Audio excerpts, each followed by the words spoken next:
From WXXI News, this is Connections. I'm Evan Dawson. Our connection this hour was made with a move by the Trump administration to ban international students from coming to Harvard. For the new Trump administration, this is a strategy designed to punish elite schools like Harvard and bend those schools to adopt new policies on various issues. The Trump administration even wants to help write Harvard's curriculum. Here's how the New York Times described it. Quote, by mid-April, the Trump administration and the university were in an all-out legal war. Harvard rebuffed administration demands to have a say in its curriculum and its hiring and admissions practices. In response, the administration said it would freeze $2.2 billion in multi-year grants to Harvard. And in an April 16th letter to Harvard, Kristi Noem, the head of the Department of Homeland Security, issued new demands for detailed information about every international student there, their illegal and dangerous activity, their coursework and discipline records, their history of obstruction of the school's learning environment, end quote. As NPR reports, Harvard and the Trump administration continued to go back and forth in court. On May 23rd, a federal judge in Boston issued a temporary restraining order, halting the Trump administration's attempts to block international students from attending. And so President Trump tried another tactic and announced a direct banning of the entry of foreign Harvard students to the United States. He said he was asking Secretary of State Marco Rubio to consider revoking current visas to Harvard students. The administration issued a proclamation condemning Harvard for denying opportunities to hardworking American students and instead admitting students from nations that seek the destruction of the United States and its allies or the extermination of entire peoples. But the courts intervened again, and that order, too, was temporarily blocked. Last week, the New York Times profiled international students who have spent recent weeks weighing some hard decisions. Should they plan to come back to the United States in the fall? What if they're denied entry? Should they publicly protest the Trump administration, even if that means risking a response from the federal government? The Times spoke to Welsh student Alfred Williamson, who said that his first year at Harvard was the best of his life up until this conflict. Williamson told the Times, quote, we're being used like pawns in some game we have no control over, end quote. And he decided to speak publicly at a rally on campus. That's when, according to the Times, a friend messaged him emphatically afterward, saying, bro, delete all the video of you speaking at the protest, like immediately. Journalists noted, quote, Mr. Williamson marveled at how surreal the moment felt, like a page from one of his history textbooks, but he did not delete the video. If he was on a list somewhere, he thought it was too late to get off it now, end quote. Today we welcome Alfred Williamson to Connections. He's a student at Harvard College from Wales. Alfred joining us remotely. Thanks for making the time, Alfred. How are you? I'm good. I'm very well, thank you. Welcome remotely as well. James McCaffrey is a rising senior at Harvard College from Oklahoma City and a co-founder of Students for Freedom there. James, welcome. Thanks for being with us. Thanks for having me. And Lola DeSantis is with us in the studio, a rising senior at Harvard College from Rochester and a co-founder of Students for Freedom there. Welcome back to the program. Thanks for being here. Thanks so much for having me. Tell us briefly, Lola, what Students for Freedom is. Yeah, so Students for Freedom is a organization of Harvard undergraduates, international and American alike, who are from a wide variety of places on the political spectrum, but are united under the common belief that bans on international students and other attacks on our university are fundamentally anti-American. What kind of support does your group have from the general campus-wide student body? We have a lot of support, and we recently had a New York Times piece published about the organization, about just how uniting it's been across campus. Of course, it's been in the news, in the past year prior to the attacks on Harvard by the Trump administration, the division that we've seen on campus. Over the Israel-Palestine issue. And it's just been so incredible to see students from both sides of that issue coming together and uniting under this common cause. What Students for Freedom likes to say, and what we have in our mission statement, is that we welcome students of any political opinion and any political affiliation and none at all. So it's been really amazing to see students who weren't previously politically engaged or students who were previously politically engaged on campus and in direct opposition to each other, uniting under this issue. James, do you agree that this has galvanized the student body there? Yes, absolutely. People have been more engaged than ever that I've seen on campus. We've seen people coming together across this common cause and joining and working together to put out a message that we are united and that Harvard stands united. The student body is united, the faculty are united, and the administration is united with us. And we've seen people from, just like Lola was saying, from many different groups. There are Jewish students who have supported our cause. There are people from the pro-Palestinian groups who have supported our cause. And there are people who have never been politically engaged, who are getting engaged now and doing something. Several of us, including myself, I've never been an activist. I've never spoken at protests before the past couple of months. The first protest I went to was probably, I think, 2 months ago. And now people like me are starting to stand up and speak out because we see how important it is and how essential it is that we say something and that we stand there. And there's STEM students who have stood up and started to speak out too about their federal funding cuts, about the struggles they've had, about having to change the language in their grant proposals. So many things that are impacting every student on campus, no matter who you are and what you do and what you study. And when everybody gets hurt, it gives them a reason to stand up and work together to stop it. Well, I'm going to turn to Alfred, who is a student at Harvard. He's from Wales, joining us remotely. And Alfred, I was struck by the New York Times piece that detailed your story a bit in a way that kind of described the way this year has gone for you, this academic year in which, as the year progresses, the new Trump administration comes in, you have friends, maybe peers back home asking, are you endangered by any of this? And at first it was kind of like, well, probably not. And then it really changed in the last couple of months here. Can you describe what this year has been like and take us through some of that story? Yeah, of course. I mean, the first thing I have to say is I never expected any of this to happen. I applied to Harvard. I never expected to get in. No one from my family had ever gone to university in the United States. No one from my school had ever gone to an Ivy League. Yeah, it was the happiest day of my life when I got accepted to Harvard. I went there. It was the best year of my life there. And then I went over to Copenhagen for the summer to start a study abroad program. I opened my phone one night and I see a wave of missed calls and messages of people saying, like, are you okay? Checking on me. I have friends crying, phoning me up, crying their eyes out, saying that they don't know what's going to happen. I see the news and I'm just in shock. I never expect this to happen. Like, international students like myself, we fought for years for the opportunity to be able to study somewhere like Harvard in the United States, and that was taken away in moments. And we suddenly didn't know what to feel. We felt that we were students in the United States, and then suddenly we felt like illegal immigrants, or as they put it, illegal aliens in the United States. So it was just a moment that I never expected to happen, and I'm still kind of processing now the idea that I won't be able to go back next semester, and most of the international community I don't think have fully processed it because they never expected it to happen, and they fought for so many years for this dream, and they almost refused to face the reality that they might not be able to go back. So tell me a little bit about where you are on what happens later this summer and in the fall, because the courts are certainly going back and forth with this administration. As we mentioned in the introduction, there's an administration directive. The courts will intervene. The Trump administration tries a different way. The courts intervene. No one can predict exactly where that's going, but what is your expectation for what you're going to do? Let's start with that, Alfred.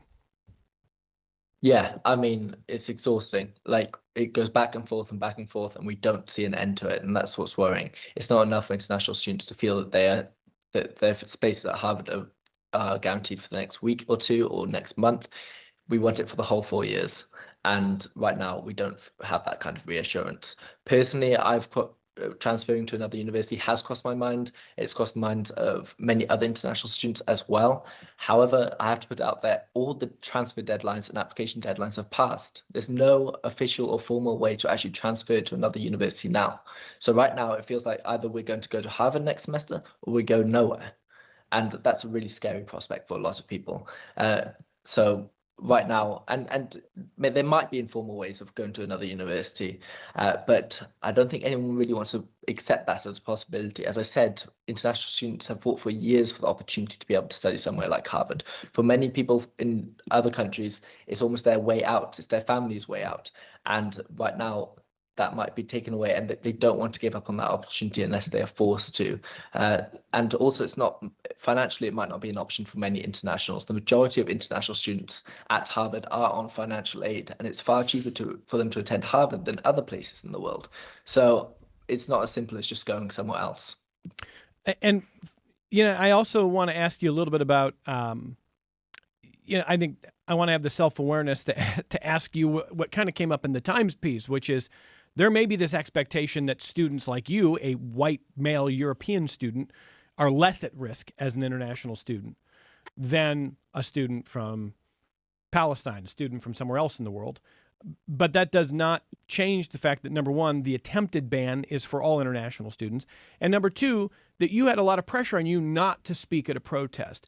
A lot of concern from people who love you saying, be careful. Don't put your name out there. Don't put your face out there. And you had some decisions to make. So how do you kind of contextualize your status vis-a-vis other international students? Yeah, exactly. Trump's ban does not discriminate. It affects any and all of us, no matter where we're from, what we're doing, what we look like. So yes, I mean, I probably am in a far more, in fact, I definitely am in a more privileged position than a lot of international students when I speak out, because I'm the kind of person that the Trump administration probably has less issue with compared to someone from Palestine, as you mentioned. That is also why I feel a responsibility to speak out, because the moment that a friend from Palestine or Pakistan gets deported for something they've said or something they've done, or even for having done absolutely nothing, then I will feel guilty not for having spoken out. And you're right, it really wasn't an easy decision to speak out, because there are thousands of international students at Harvard and only a handful of them have decided to speak out. And I think that says something about how scary it is to speak out. And I completely understand why every single other international student who has not spoken out, because we have watched ICE snatch students off the streets in such a brutal fashion, and no one wants that to happen to themselves. When James and I and Lola have been at protests, we've witnessed international students run and hide in their dorms for fear of being caught on camera by news agencies. It's incredibly scary, and it feels incredibly authoritarian, and it feels like we're getting to a point where non-citizens in the United States do not have freedom of speech. And that is something that is not just wrong, it's un-American. The First Amendment refers to people in the United States having freedom of speech, not just citizens. So I think it's a very scary time. As I choose to speak out because I think the moment that we begin to self-silence is the same moment that the American democracy begins to die. And I did come to America because I really believe in American values. I believe in freedom of speech. I believe in academic freedom. I believe in the right to dissent. So I choose to speak out to preserve the same values that actually brought me to this country. Well, and Lola DeSantis is a Rochesterian who's been on this program in the past. And so in those conversations, we've talked a little bit about your desire to maybe go into a legal career or do the kind of work that you might do now as a student, trying to advance causes or look at issues that matter to you. And so when Alfred brings up who is protected by the law, that's a big question right now. You have the head of ICE, Tom Homan. You have Kristi Noem from Homeland Security. You have Marco Rubio, the Secretary of State. You have members of Congress essentially either implying or directly saying that due process is for Americans only, that freedom of speech is for Americans only.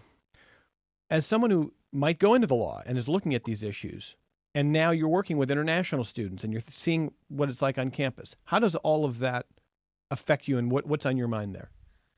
Yeah, I think first things first, the 14th Amendment is where we get the Equal Protection Under Law clause, which is where due process comes from. And it's where many of our most important and most landmark Supreme Court cases come from the right to marry who you want to marry, to the right for formerly enslaved people to be citizens of the United States. So much comes from that amendment, so many important Supreme Court cases.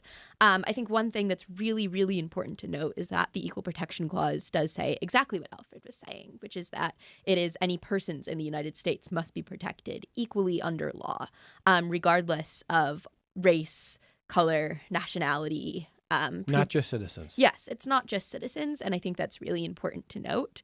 I think the other thing about what Alfred said that's really important to note is that all Harvard International students are affected equally by this, and it is specifically Harvard too.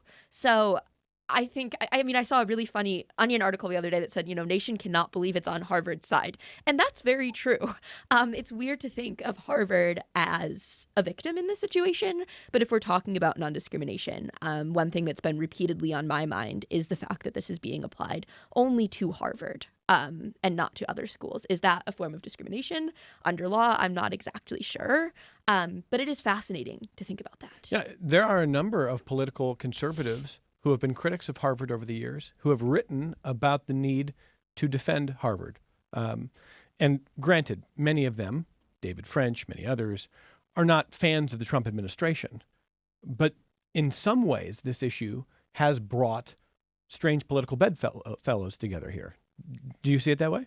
Yes, absolutely. I mean, yeah, for sure. Because I think that so frequently we associate the far right with sort of this "don't tread on me," sort of very, an independence sort of a libertarian view. Yeah. It's the word I was looking for, of freedom, and that's why, honestly, we chose to name ourselves Harvard Students for Freedom, to show that there's this direct contradiction between the values that the right claims to stand for and what they actually are standing for. So very frequently in our press releases, we'll even say, these are the values that, to use Trump's words, make America great. And here he is chipping away and just destroying those values. So you're intentionally using the administration's language to make a point. Absolutely.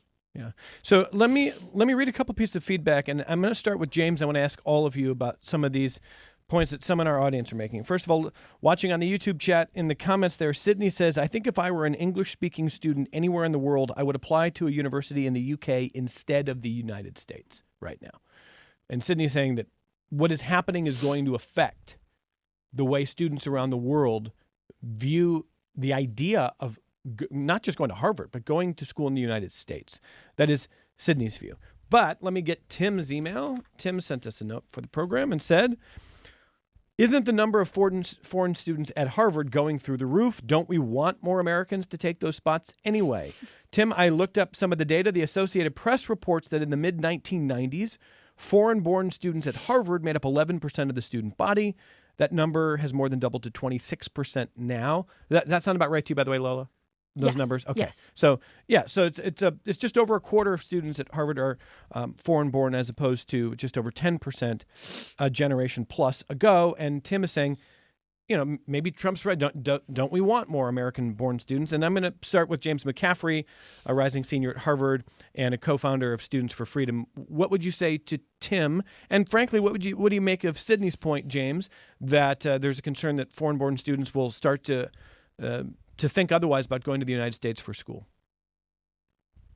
Well, as far as the foreign-born students, their opinions on the schools, I think Alfred will be able to speak better to that. But from what I'm hearing from those students, often they are more concerned and they are uncertain about what it looks like to the rest of the world, and it makes them hesitant. Beyond that, as far as the percentage of international students goes, I think it's a really important aspect that this university is so diverse. I'm from Oklahoma, and that's obviously a very red state and not like a super diverse state. Nothing wrong with that in that case, but it's not. And so I grew up there, and coming to Harvard really opened up my world because I had never met anybody from another country. That's just my life before this point. But when I came here, I'm meeting people from across the world, from Asia, from Europe, from Africa, from South America. And that gives you a different perspective on what the world looks like. And if you have lots of international students in your campus, then the American students who are there are going to understand the world much better and be much more effective. And the international students who come and study at Harvard are going to learn about America and learn about what opportunities are here and the American values that often we want to kind of help send out into the world of the American values of freedom of speech, the American values of academic freedom, the American values of due process of law. Those are important. And if somebody comes from an authoritarian country, we want them to appreciate those values. I think something that I think about a lot in history is that during World War II, there were a lot of prisoner of war camps in America that housed the Nazis. And Nazi soldiers were sent to America to go to these prisoner of war camps, and they were put there and they learned about America and they learned about the values, and many of them realized that they actually liked it a lot in America once they learned about America. And I think that's a really important thing to learn, that even if maybe a student comes in thinking they disagree with us, they can come here and learn, and maybe they will agree with us. Well, let me turn to Alfred Williamson, a Harvard student who is from Wales. Number one, Alfred, I mean, you can't speak for all international students. I get it. But Sydney is worried that the United States in general is going to have a reputation that repels students who might otherwise have thought about coming to school here. What do you make of that point first, Alfred? I think that's very likely. I mean, people choose their colleges for a range of different reasons. You might choose it because of the professors, because of the resources, because of the opportunities, and Harvard has all that. However, the number one thing for most people, especially international students, is to feel safe, protected, and free, and they will no longer feel that in the United States of America. So, and their parents would not want them going to a college where they are not safe, where they are not protected, where they are not free. Like, if I was now applying to Harvard, my mum would tell me to think about that twice, because she would worry that I'd be snatched off the streets by an ICE agent, or that I would be deported for suddenly saying something the Trump administration doesn't like. So it'll be families, not just individuals, who will think twice about sending their children to American universities. And this will be a huge loss for the United States. You know, as James mentioned, international students come to the United States because they believe in American values, because they want to pursue American opportunities that they cannot access anywhere else in the world, and because they want to pursue that hope of the American dream. And suddenly that will be taken away. And these international students, they do incredible things during their time at Harvard, and they do even more incredible things afterwards. And that will be a huge loss for the American economy. They go on to work for American companies. They go on to found American companies. Let's not forget, Elon Musk was on a student visa, the founder of Tesla and SpaceX. Like, America will miss out on these incredible opportunities for economic growth and for perspectives that are absolutely invaluable, as James has touched on. What do you make of, Alfred, what do you make of Tim, who emailed to say, you know, don't we want more Americans to take these spots? Are there too many foreign students? I'm curious to know if you have a thought on that. Well, I completely agree with what James says. I think that when you have diversity of different perspectives and backgrounds, you end up creating something a lot better than if you just have people from the same background. However, if you do think that there should be less international students at Harvard, and if I grant you that, this is certainly not the way you do it. You don't just suddenly take away all student visas without any notice, without any backup plan for anyone. It's incredibly dehumanizing. Now, next year, we have no idea what we're going to do. That is completely not the way you treat your international students. So fine, if they want to do that, I understand. You can have your opinion. They could enter discussions with Harvard. The US administration could figure something out. I wouldn't even be opposed to that. But the way they are doing it is completely unacceptable. And not just unacceptable, it's un-American. It goes against everything that America's ever stood for. Lola, what do you make of not only Tim's point, but he's really echoing the Trump administration, saying this should be American students? Yeah, I think one important thing to remember about the 26% statistic is that the 26% of Harvard students who are internationally born include students who are American citizens who are internationally born. So a student who might hold dual citizenship or moved here over 14 years ago. So not all international students are people necessarily living outside the United States or people who are not American citizens. Oftentimes, you can even think about military kids who grow up in other countries. I have several friends who grew up in other countries because their parents worked for the U.S. military. So that's point one. The second thing is that included in that 26% statistic are students at all of our schools. Harvard College is known for its acceptance rate being 3 to 5% every year, but our graduate schools oftentimes have acceptance rates that are higher. Students include people coming here for fellowships to perform life-saving research at the medical school. So not all 26% are located in our highly selective college or law school or business school. I think that's also really important to remember. So I think those are the two really important things about the statistics. And then I would just again echo what James said. Not all of our international students are from one part of the world. Not all of our international students are from one country. I have friends from at least like 20 different countries. And that is something that greatly contributes to what makes our school so great, is that we're, bringing in the best of the best, the most talented from across the entire world. And that is something that only Harvard can do. And it is, again, one of the things that greatly contributes to America, that so many of the best and the brightest are coming to this country to study. It's something that Trump, who claims to, care so much about the American economy and American exceptionalism, should actually really care about and value. And for American students like myself and James, it's also of great value because it does widen our perspectives and greatly contribute to my learning experience. Well, let me read another email. This is from Charles, who says he supports the Trump administration's efforts to ban international students. He sent me a link to a story from the Associated Press back in 2019 when the Associated Press reported the following, and I'll quote from the AP article. The United States government has failed to stop China from stealing intellectual property from American universities and lacks a comprehensive strategy for dealing with the threat, a congressional report concluded.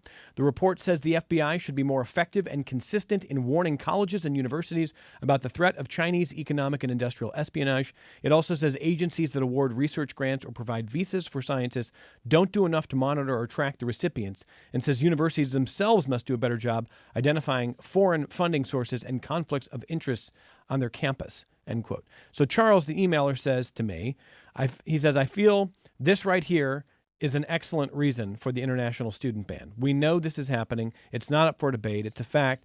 I think it's more than prudent to try to shut it down for the same reason I don't want RG&E headquartered in Spain. It's not xenophobic to point that out. President Monroe had it right. The rest of the world can do what they like, but they better not do it here.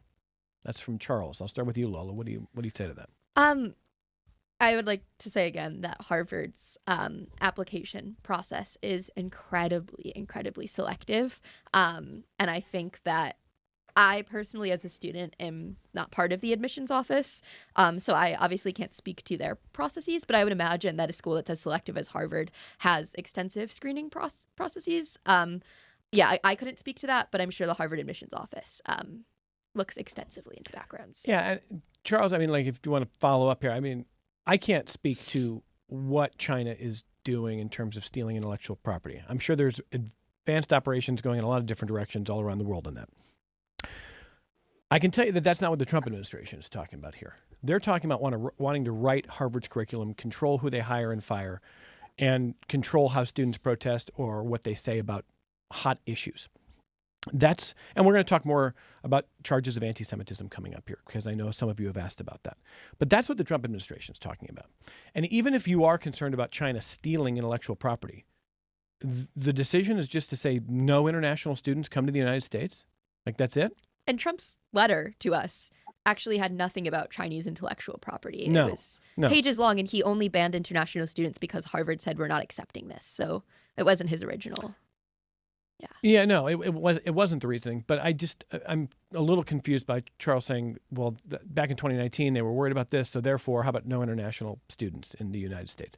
It seems very unrelated or a huge jump. But maybe James, anything you want to add? What would you say to Charles there? Well, I think that when you're looking at this international student ban in the frame of national security and protecting America's national security, that is an important issue. It is important that we protect our our national security. That's clear.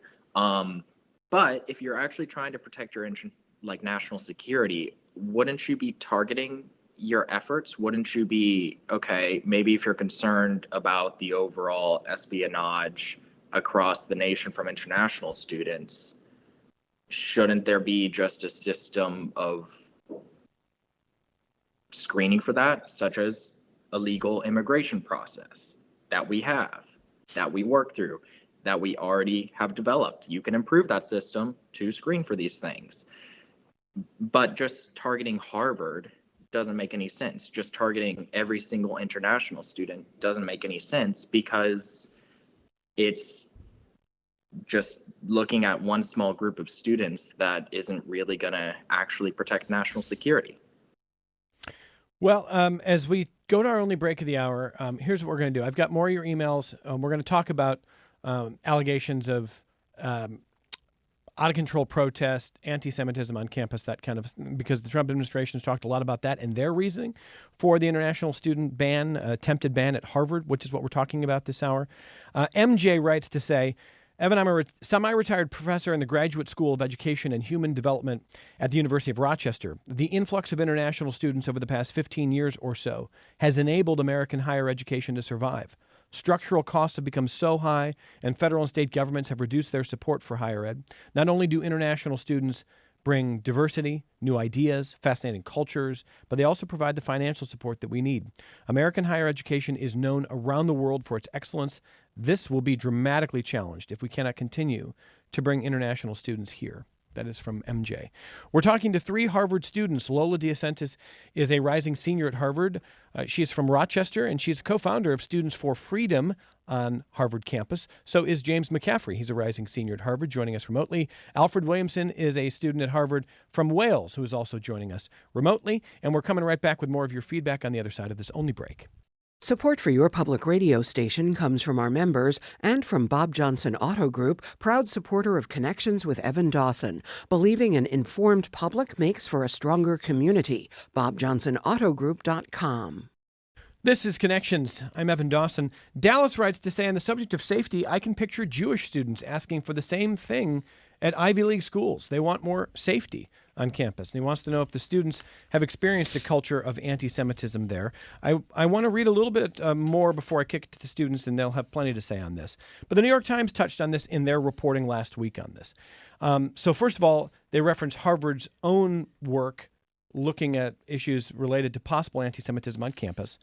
And then they quoted from Alfred. So I'm just going to read a little bit from the New York Times. Quote, the university had already been heavily criticized for its handling of pro-Palestinian demonstrations and for allowing anti-Semitism to seep into campus life.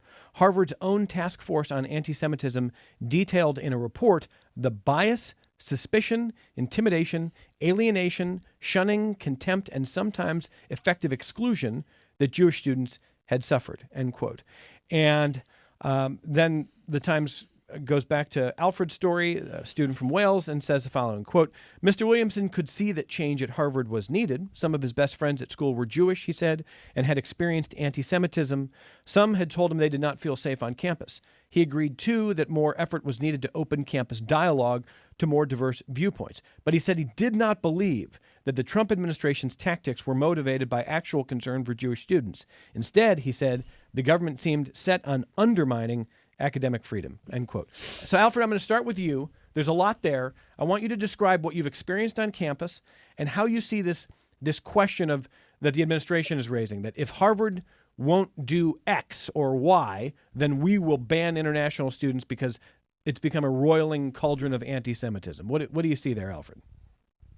Yeah, so I do have many close Jewish friends, and anti-Semitism is a problem on Harvard's campus. And it's a problem all across the United States, and it's a problem all across the world. It exists, it's real, and there's absolutely no denying that. Now, this is not how you deal with it. I don't believe for a second that anti-Semitism has anything to do with Trump's attack on Harvard. I mean, if Trump said that he was attacking Harvard because he hates academic freedom and international students, then that would, of course, sound a lot worse than justifying his attack with the claim that he is defending Jewish students. So if you actually look, the Harvard Crimson recently did a survey on the graduating class of 2025, and it found that the majority of Jewish students disagree with Trump's narrative that he is combating anti-Semitism. They feel that the Trump administration is essentially weaponizing their identities. So if this is not actually, if the people that this is supposed to protect disagree with Trump's narrative, then what is this really about? I think this is really about, I think it's really about Trump trying to take away the autonomy of institutions like Harvard that have always been the centers of free speech and debate in the American democracy. And I think that's a really scary prospect.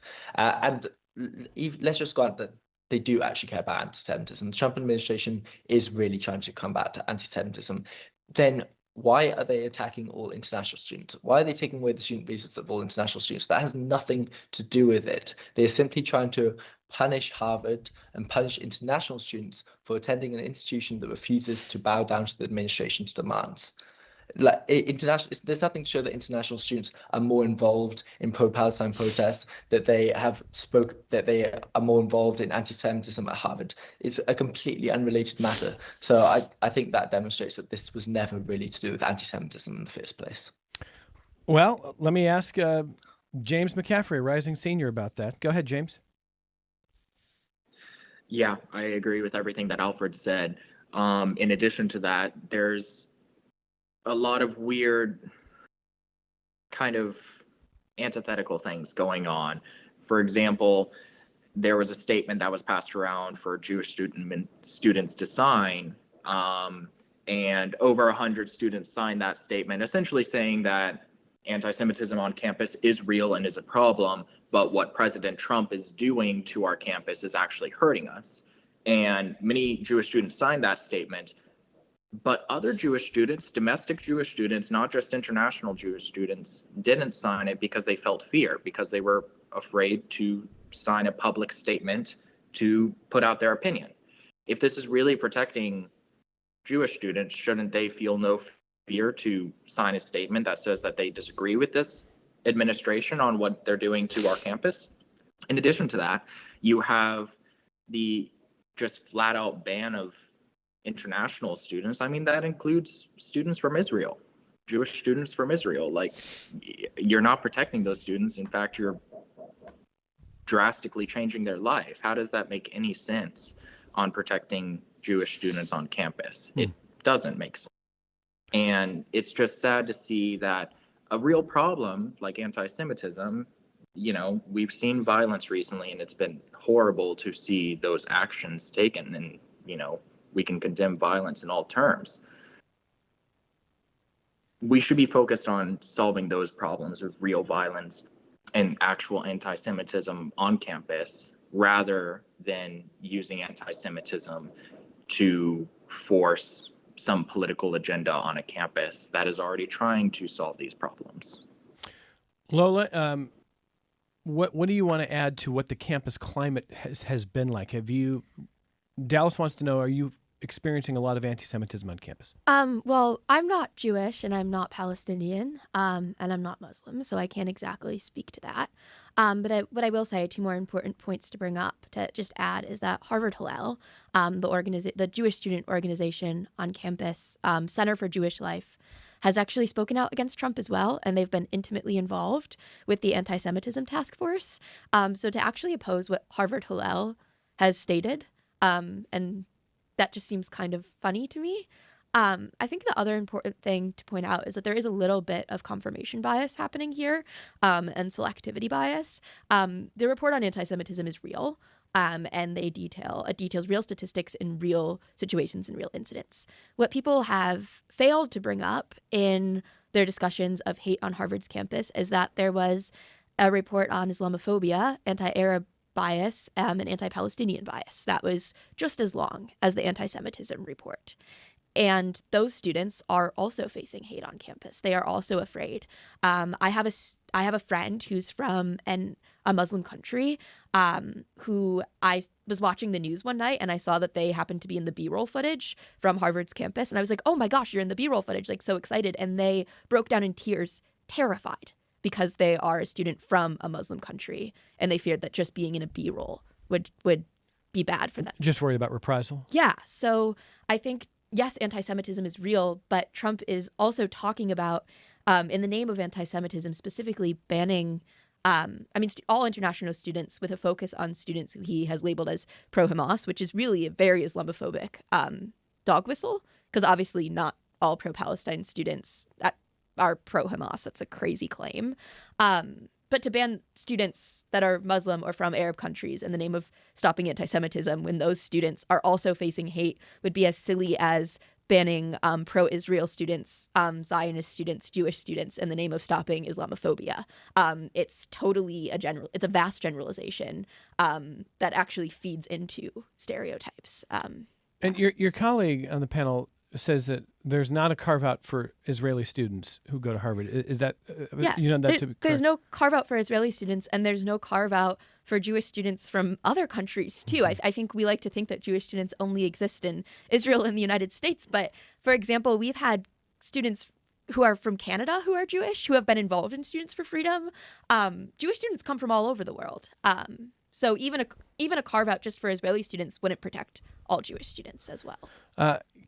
Kara writes to us on Facebook and says, as a board member of a local college, we talk a lot about the demographic cliff. There just are not as many students who will enter college in the next 10 years. Besides contributing a good learning environment, we need international students to keep colleges open. So, I mean, that's the second time we've heard that idea that international students, not just at Harvard, but at the University of Rochester, at institutions across the country, are an important component of those campuses for a lot of different reasons. And if you just reduce it to a financial question, that matters there too. But let me ask all three of you. Lola, let me start with you. I'm going to ask all three of you where you think this goes next, because here we are in June. You know, Alfred is wondering about the push and pull of what's going on in the courts and wondering what his options may be if all of a sudden, come a couple months from now, you can't come back. You're going into your senior year. Probably didn't expect when you enrolled in Harvard to be at the center of the news so often, but here you are. What is next in this story that, from your expectation, and what you hope to see, but what you think will happen here? Yeah, I think it's been really heartening to see how uniting this has been for American students and international students alike, and also our faculty and staff and our alumni. There's an alumni organization called Crimson Courage that has actually filed an amicus brief. So I think that obviously taking this to the courts is really important. I do fear that we might be in this 4-year battle of a push and pull where Trump issues some really silly proclamation or new law. It goes to the courts. It comes back. There's this, back and forth constantly happening. So I do see that happening. And I do see it being really exhausting and tiring for the next 4 years. But I would hope that our legal systems can hold up and make sure that international students are not banned. And again, looking at that legal system that you may be working yourself into in the future, Lola, Yeah. The courts have been moving pretty quickly on a lot of this stuff. I mean, they've responded within days most of the time when there's some kind of an effort from the administration. Just take this issue, but also on a lot of other issues related to deportation and many others. So are you so far confident that the legal system is holding in the way that you think it should? Yeah, I mean, statistically speaking, every single order from Trump, I believe, maybe I'm a little bit wrong, but has had an injunction or been struck down. So I think so long as that continues to happen, it does seem that the legal system is holding. I also can't remember the exact numbers, but I think there's like a crazy percentage of federal judges that are actually Harvard grads too. Not that would affect their decisions, but it's also important to remember that Harvard is producing excellent lawyers as well. Yeah. Why do you feel like the legal system is an attractive one for you right now? I mean, I asked that. I'm not trying to be cheeky, but there's been a lot of concern that this administration has decided that the power rests primarily in the executive branch and that the courts are to be obeyed at times and they are to be ignored at times, depending on the positions that the courts are taking. So why law potentially? I think that, yeah, it's so far we've seen that the legal system, I don't want to say is our last hope because that's a little dismal. But at the moment, until 2026, when we have the midterms and we could potentially get, a majority in both houses and Democrats could codify some of the things, or at least attempt to, given that Trump does have veto power. But I don't know if we have enough to override a veto. come 2026. Then we also have the legislative branch. It seems that Republicans in Congress have very little courage to stand up to Trump right now, which really leaves, federally at least, the last branch of government standing is the judiciary.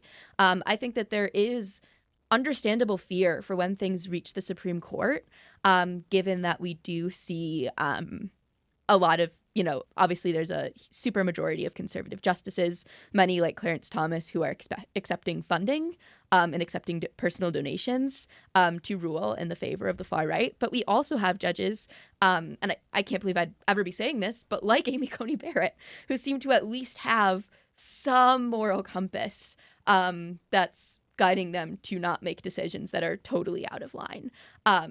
So I do fear a little bit for the Supreme Court, but I do think that our circuit judges and other federal judges are so far holding. The MAGA right is not happy with Justice Coney Barrett. They're not. And she's, I could talk about that a lot. It's a whole separate conversation. Yeah.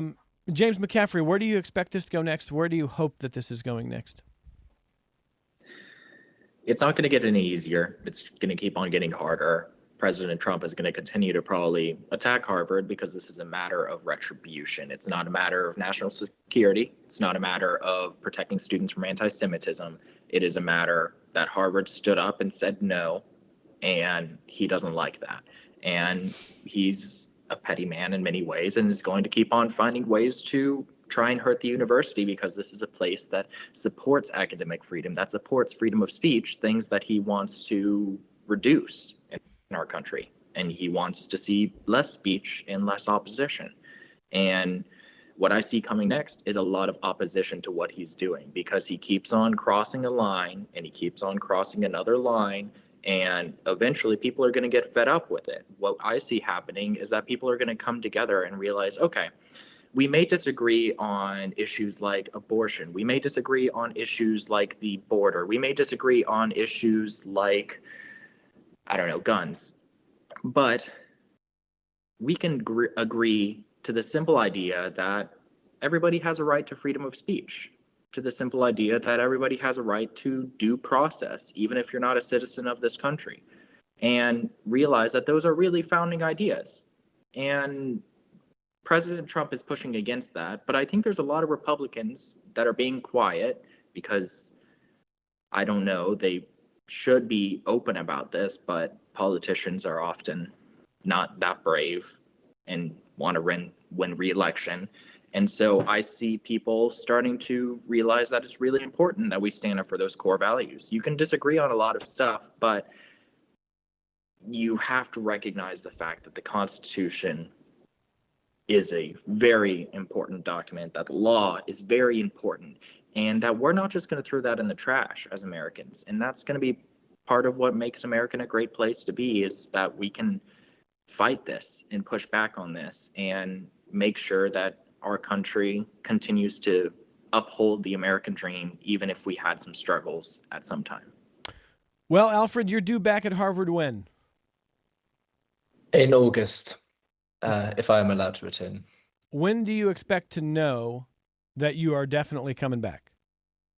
See, well, that's the thing, right? As international students, we don't see an end to this. It seems to go back and forth and back and forth. I think that the Trump administration will continue to try to punish international students for attending an institution that refuses to bow down to its demands.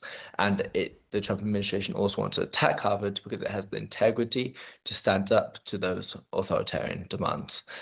So right now, as international students, we kind of just have to sit here and wait as the White House tries to take away our rights and determine the trajectory of our lives. And there's absolutely nothing we can do.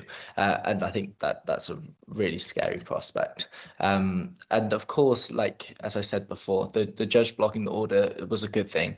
And I'm sure that will continue to happen. But I'm sure the Trump administration will keep trying to find another way to punish Harvard for refusing to comply to its demands. It is simply just trying to take away the autonomy of institutions that have always been the pillars of academic freedom and free speech in the American democracy. And it seems to me right now that the Trump administration is trying to attack everything that makes America great, and international students are part of what makes America great. Alfred, I can't say that you sound optimistic about your likelihood of completing 4 years at Harvard?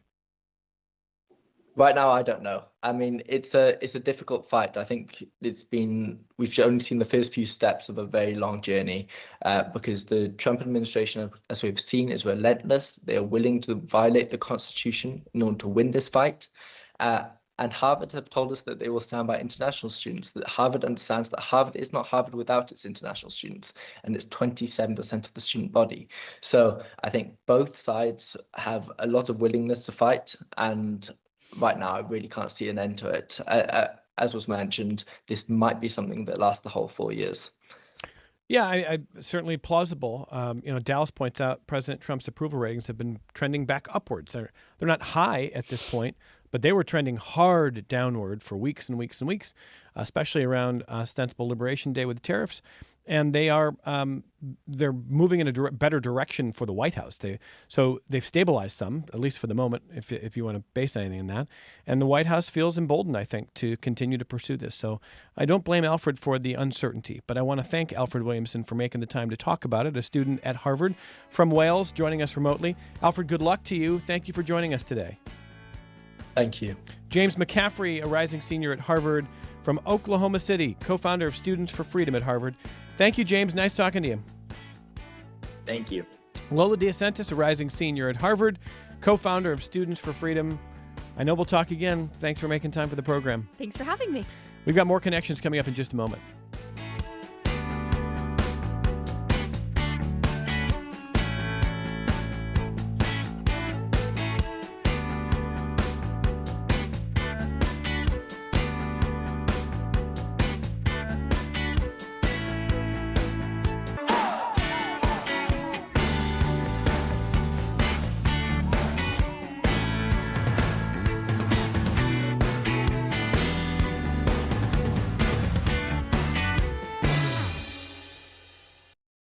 This program is a production of WXXI Public Radio. The views expressed do not necessarily represent those of this station, its staff, management, or underwriters. The broadcast is meant for the private use of our audience. Any rebroadcast or use in another medium without expressed written consent of WXXI is strictly prohibited. Connections with Evan Dawson is available as a podcast. Just click on the Connections link at WXXInews.org.